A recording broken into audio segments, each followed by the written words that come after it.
ഇപ്പോൾ സോഷ്യൽ മീഡിയയിൽ ഒരുപാട് വീഡിയോസ് കണ്ടിട്ടായിരിക്കും ഒരു പക്ഷേ രേണു സുധി പോലെയുള്ള സെലിബ്രിറ്റീസൊക്കെ ക്യാൻസർ മൂലം അവരുടെ അനുഭവങ്ങളെക്കുറിച്ച് അവർ ഒരുപാട് മുമ്പേ ഇത് ശ്രദ്ധിച്ചിരുന്നെങ്കിൽ എന്നൊക്കെ പറഞ്ഞിട്ടുള്ള വീഡിയോ കണ്ടിട്ടാവും എല്ലാവരും കുറച്ചും കൂടെ ഒരു പേടിയും കൺസേണൊക്കെ ആയിട്ടാണ് വരുന്നത്. ഈ ഫൈബ്രോ അഡിനോമ എന്ന് പറയുന്നത് ബ്രസ്റ്റിൽ ഉണ്ടാകുന്ന ഗ്ലാൻഡുലാർ ടിഷ്യൂ അതേപോലെ തന്നെ ഫൈബ്രസ് ടിഷ്യൂവിലും ഉണ്ടാകുന്ന ചെറിയ തടിപ്പുകളാണ് രൂപാന്തരപ്പെട്ട് ഫൈബ്രോ അഡിനോമ പോലെയുള്ള സ്വെല്ലിങ്സ് ആയിട്ട് മാറുന്നത്. ബ്രസ്റ്റിലുണ്ടാവുന്ന എല്ലാ തടിപ്പും ഒരിക്കലും ക്യാൻസർ അല്ല. ഒരു 10-20 വർഷം മുമ്പ് ഉണ്ടായിരുന്ന ഒരു സ്വെല്ലിങ് ഒരിക്കലും അത് ക്യാൻസർ ആണെങ്കിൽ ഇത്രയും നാളത് നീണ്ടു നിൽക്കാൻ സാധ്യതയില്ല. ഒരു 35 വയസ്സ് കഴിഞ്ഞിട്ടുള്ള സ്ത്രീകളാണെങ്കിൽ നിർബന്ധമായിട്ടും മാസത്തിൽ ഒരു തവണയെങ്കിലും സെൽഫായിട്ട് എക്സാമിനേഷൻ ചെയ്യാനായിട്ട് ശ്രദ്ധിക്കുക. ബ്രസ്റ്റിലുണ്ടാവുന്ന തടിപ്പ് പ്രത്യേകിച്ചും ചെറിയ പ്രായങ്ങളിൽ 15 മുതൽ 35 വയസ്സ് വരെയുള്ള സ്ത്രീകളിൽ ഈ റീപ്രൊഡക്റ്റീവ് ഏജിൽ കാണുന്ന ഈ ഫൈബ്രോ അഡിനോമ അഥവാ ബ്രസ്റ്റിലുണ്ടാവുന്ന തടിപ്പുകൾ ഇത് ഒരിക്കലും ക്യാൻസർ അല്ല.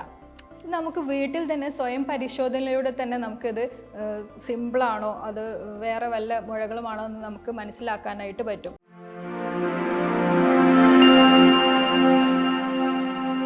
ഈ ഇടയായിട്ട് OPയിൽ വരുന്ന സ്ത്രീകൾ ഒന്ന് പരിശോധിച്ച് നോക്കൂ ഡോക്ടറെ, ബ്രസ്റ്റിലുണ്ടാവുന്ന ഈ തടിപ്പ് ക്യാൻസർ ആണോ അതോ മറ്റു വല്ലതും ആണോ എന്ന് ചോദിച്ചിട്ട് ഒരുപാട് കേസുകൾ വരികയുണ്ടായി. ഇന്ന് നമ്മൾ സംസാരിക്കുന്നത് ബ്രസ്റ്റിലുള്ള സ്വെല്ലിങ്സിനെ കുറിച്ചാണ്. ഇവ ക്യാൻസർ ആണോ അതോ ഫൈബ്രോ അഡിനോമയാണോ എന്ന് നമുക്ക് എങ്ങനെ വിശദമായിട്ട് നമുക്ക് മനസ്സിലാക്കാം. ഞാൻ doctor Faliha Aslam, Medicare homeopathy, Vaniyambalam.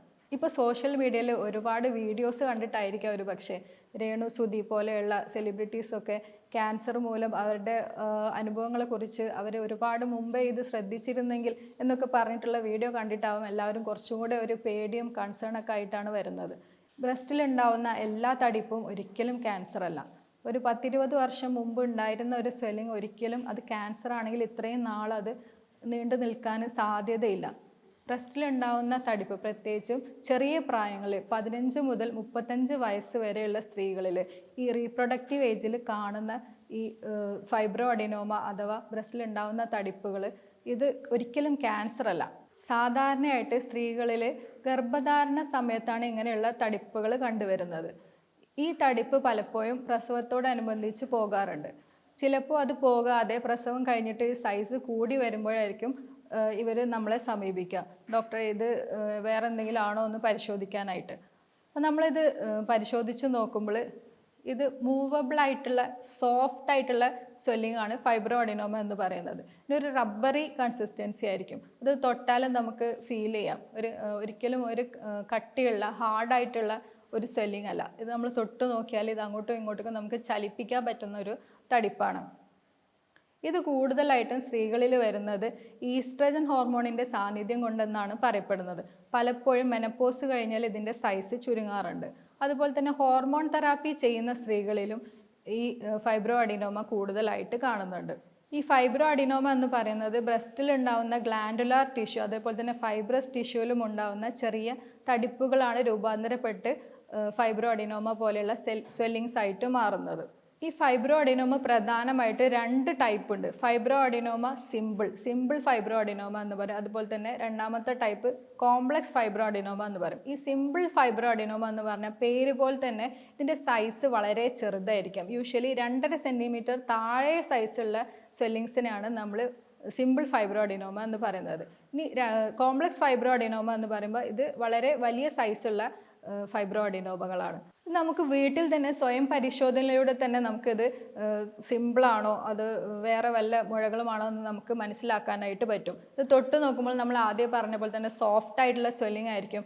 ഇത് അങ്ങോട്ടും ഇങ്ങോട്ടും ഇളക്കി നോക്കുമ്പോൾ ഇത് ഇളകുന്നതായിരിക്കും. അതിനോടനുബന്ധിച്ച് മറ്റു കായലുകൾ ഒരിക്കലും കാണില്ല.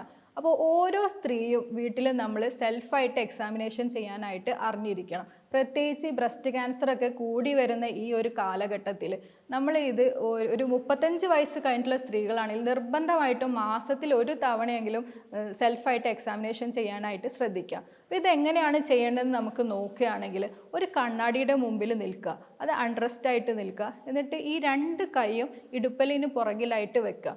എന്നിട്ട് 2 ബ്രസ്റ്റിലും നമ്മൾ ഒന്ന് സൂക്ഷിച്ച് നോക്കുക, സൈസിൽ എന്തെങ്കിലും വ്യത്യാസം ഉണ്ടോ എന്ന് നോക്കുക. യൂഷ്വലി ചില ആളുകളിൽ ജന്മനാ തന്നെ സൈസിൽ ചെറിയ ഡിഫറൻസ് കാണാറുണ്ട്. അപ്പോൾ അത് നോർമലാണ്, അത് കാര്യമാക്കേണ്ടതില്ല. അതല്ലാതെ പുതിയതായിട്ട് എന്തെങ്കിലും സൈസിൽ മാറ്റങ്ങൾ വരുന്നുണ്ടോ എന്ന് നോക്കുക. അതുപോലെ തന്നെ സ്കിന്നിലുണ്ടാവുന്ന ചേഞ്ചസ് ഒന്ന് നോട്ട് ചെയ്യാം. പലപ്പോഴും ക്യാൻസർ പോലെയുള്ള ബ്രസ്റ്റ് ക്യാൻസർ പോലെയുള്ള കേസുകളിൽ പ്യൂഡി ഓറഞ്ച് എന്ന് പറയുന്ന സ്കിൻ കണ്ടീഷനൊക്കെ വരാറുണ്ട്. അതുപോലെ തന്നെ നിപ്പിളിലുണ്ടാവുന്ന ചേഞ്ചസ് ഒന്ന് നോട്ട് ചെയ്യുക. നിപ്പിൾ ഉൾവലിഞ്ഞ് നിൽക്കുന്നുണ്ടോ, അതല്ല അൺയൂഷ്വലായിട്ട് എന്തെങ്കിലും തടിപ്പുകൾ അവിടെ കാണുന്നുണ്ടോ, കളർ മാറ്റങ്ങൾ എന്തെങ്കിലും കാണുന്നുണ്ടോ നോക്കുക. അതല്ല എന്തെങ്കിലും ഡിസ്ചാർജുകൾ വരുന്നുണ്ടോ നോക്കുക. ചില സമയം നെക്കി നോക്കുമ്പോഴൊക്കെ ചില പഴുപ്പ് പോലെയുള്ളതോ വെള്ളം പോലെയുള്ളതോ ഒക്കെ ആയിട്ടുള്ള, അല്ലെങ്കിൽ പാല് പോലെയുള്ളതോ ആയിട്ടുള്ള ഡിസ്ചാർജുകൾ കാണാറുണ്ട്. അപ്പം അങ്ങനെ എന്തെങ്കിലും ഉണ്ടോ എന്ന് നമ്മൾ പരിശോധിക്കുക. ഇനി അത് കഴിഞ്ഞിട്ട് നമ്മൾ ഈ 2 കൈയും മുകളിലോട്ടേക്ക് ഉയർത്തി വെക്കുക. എന്നിട്ട് ഇതേപോലെ തന്നെ 2 ബ്രസ്റ്റും നമ്മൾ നോക്കുക. സൈസിൽ മാറ്റം ഉണ്ടോ നോക്കുക, സ്കിൻ കളറിൽ മാറ്റം ഉണ്ടോ നോക്കുക. ഈ 2 സൈഡിലേക്കും പ്രത്യേകിച്ച് എന്തെങ്കിലും തടിപ്പുകൾ കാണുന്നുണ്ടോ നോക്കുക. അതുപോലെ തന്നെ കക്ഷത്തിൽ എന്തെങ്കിലും കായലുകൾ കാണുന്നുണ്ടോ നോക്കുക. ഇനി അടുത്തതായിട്ട് നമ്മൾ ചെയ്യേണ്ടത് പാൽപേഷൻ എന്ന് പറഞ്ഞ മെത്തേഡാണ്. ഈ പാൽപേഷൻ ചെയ്യേണ്ടത് നമ്മൾ കുറച്ചുകൂടി കൺവീനിയൻ്റ് ആയിട്ട് ചെയ്യാനായിട്ട് നമ്മൾ ഷവർ ചെയ്യുമ്പോൾ, അതായത് കുളിക്കുമ്പോഴും മറ്റും നമുക്ക് കയ്യിൽ കുറച്ച് എണ്ണ പുരട്ടിയിട്ട് ചെയ്യുകയാണെങ്കിൽ കുറച്ചുകൂടി ഈസി ആയിരിക്കും.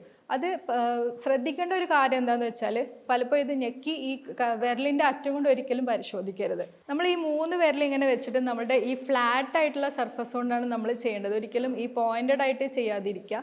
ഈ ഫ്ലാറ്റ് സർഫസ് കൊണ്ട് നമ്മൾ ജെൻറ്റലായിട്ട് ഇങ്ങനെ ഒന്ന് പാൽപ്പേറ്റ് ചെയ്ത് കൊടുക്കുക. അത് റൗണ്ടായിട്ടാണ് ഇങ്ങനെ പാൽപ്പേഷൻ ചെയ്യേണ്ടത്. അത് നമ്മൾ ഒരു ഭാഗത്തു നിന്ന് തുടങ്ങി മുകളിലോട്ടേക്ക് കൊണ്ടുപോയി അതുപോലെ തന്നെ താഴെ വരെ ചുറ്റും നമ്മൾ വ്യക്തമായിട്ട് പരിശോധിക്കുക. അതുപോലെ തന്നെ മുകളിൽ നിന്നും താഴോട്ടേക്കും ഈ ഒരു റൗണ്ടായിട്ട് പാൽപ്പേറ്റ് ചെയ്തിട്ട് നമ്മൾ പരിശോധിക്കുക. ഇങ്ങനെ ചെയ്യുന്നതിലൂടെ വളരെ ചെറിയ തടിപ്പുകളാണെങ്കിലും നമുക്കത് ഏർലി തന്നെ നമുക്ക് കണ്ടെത്താൻ പറ്റും. വേണ്ട രീതിയിൽ നമുക്ക് ചികിത്സയിലേക്ക് പോകാനായിട്ട് സാധിക്കും. പിന്നെ അടുത്തതായിട്ട് നമ്മൾ നിപ്പിൾ ഇതേപോലെ തന്നെ നമ്മളൊന്ന് പ്രസ് ചെയ്ത് നോക്കുക. എന്തെങ്കിലും അൺയൂഷ്വൽ ആയിട്ടുള്ള ഡിസ്ചാർജുകൾ ഉണ്ടോ, പിന്നെ നിറമാറ്റം ഉണ്ടോ എന്ന് നമ്മൾ ശ്രദ്ധിക്കുക. ഇതൊക്കെ നമുക്ക് ഈ പാൽപേഷൻ മെത്തേഡിലൂടെ നമുക്ക് നോക്കാവുന്നതാണ്. എപ്പോഴാണ് നമ്മൾ ഈ തടിപ്പുകൾ കാണുമ്പോൾ ഡോക്ടറെ കാണേണ്ടതെന്ന് ചോദിക്കുകയാണെങ്കിൽ, കുറച്ച് നാളുകൾ നീണ്ടു നിൽക്കുന്ന ഈ തടിപ്പുകൾ യൂഷ്വലി ഫൈബ്രോ അഡിനോമ തന്നെ മാറിപ്പോകാറുണ്ട്. അങ്ങനെ മാറിപ്പോകാതെ ഇത് ഒരുപാട് കാലം നീണ്ടു നിൽക്കുകയാണെങ്കിൽ, ഇതിൻ്റെ സൈസ് കൂടുകയാണെങ്കിൽ നമ്മൾ തീർച്ചയായിട്ടും ഒരു ഡോക്ടറെ സമീപിക്കുക. ഡോക്ടർക്ക് ഇത് ഈസിലി പാൽപേഷനിലൂടെ ഇത് പിന്നെ ഫൈബ്രോ അഡിനോമയാണോ അതല്ല മറ്റു വല്ല ക്യാൻസറോ ആണോ എന്ന് നമുക്ക് മനസ്സിലാക്കാനായിട്ട് സാധിക്കും. ഇനി കൂടുതൽ കൺഫർമേഷന് വേണ്ടിയിട്ട് നമുക്ക് USG പോലെയുള്ള സ്കാനിങ്ങുകൾ അവൈലബിൾ ആണ്. ഇനി അതിലും ഉപരിയായിട്ട് എന്തെങ്കിലും ടെസ്റ്റുകൾ ചെയ്യണമെങ്കിൽ നമുക്ക് മാമോഗ്രാം ചെയ്യാം. പിന്നെ നമുക്ക് കൂടുതൽ കൺഫർമേറ്ററി ആയിട്ട് ക്യാൻസർ ആണോ എന്ന് നോക്കാനായിട്ട് നമ്മൾ FNAC പോലെയുള്ള ടെസ്റ്റുകളിലേക്ക് പോകാവുന്നതാണ്. ഫൈബ്രോ അഡിനോമക്ക് യൂഷ്വലി സർജറിയാണ് സജസ്റ്റ് ചെയ്യാറുള്ളത്. എന്നാൽ ഹോമിയോപ്പതിയിൽ നമുക്ക് ഒരിക്കലും സർജറി ഇല്ലാതെ തന്നെ ഇത് പൂർണ്ണമായിട്ടും മരുന്ന് കഴിച്ചിട്ട് നമുക്ക് സുഖപ്പെടാറുണ്ട്. ഈ ഫൈബ്രോ അഡിനോമയോട് അനുബന്ധിച്ച് നമുക്ക് പലപ്പോഴും പെയിൻ അനുഭവപ്പെടാറുണ്ട്. അത് യൂഷ്വലി പീരിയഡ്സിൻ്റെ സമയത്ത്, പീരിയഡ് തുടങ്ങുന്നതിന് മുമ്പ് തന്നെ പിന്നെ ബ്രസ്റ്റിൽ പെയിൻ ആയിട്ട് തുടങ്ങും. അത് പീരിയഡ് കഴിഞ്ഞാൽ ഈ പെയിൻ മാറാറുണ്ട്. അപ്പോൾ നമ്മൾ ഈ ബ്രസ്റ്റ് എക്സാമിനേഷൻ ചെയ്യുമ്പോഴും ഈ പെയിൻ ഉള്ള സമയത്ത്, അതായത് ഈ പീരിയഡ്സ് ടൈമിൽ ഒരിക്കലും ചെയ്യാതിരിക്കാനായിട്ട് ശ്രദ്ധിക്കുക.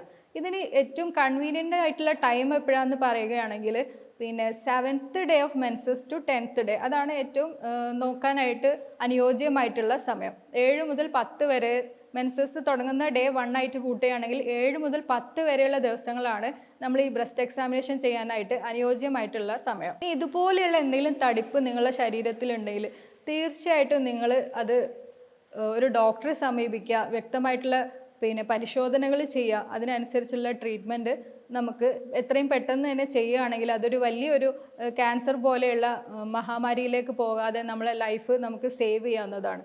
ഇനി അങ്ങനെ എന്തെങ്കിലും സംശയങ്ങൾ നിങ്ങൾക്ക് ഇങ്ങനെ ഉണ്ടോ എന്നുള്ള സംശയങ്ങളുണ്ടെങ്കിൽ നിങ്ങൾക്ക് താഴെയുള്ള നമ്പറിൽ നിങ്ങൾക്ക് എന്നെ കോൺടാക്റ്റ് ചെയ്യാവുന്നതാണ്. മറ്റൊരു വീഡിയോയുമായി നമുക്ക് വീണ്ടും കാണാം. നന്ദി, നമസ്കാരം.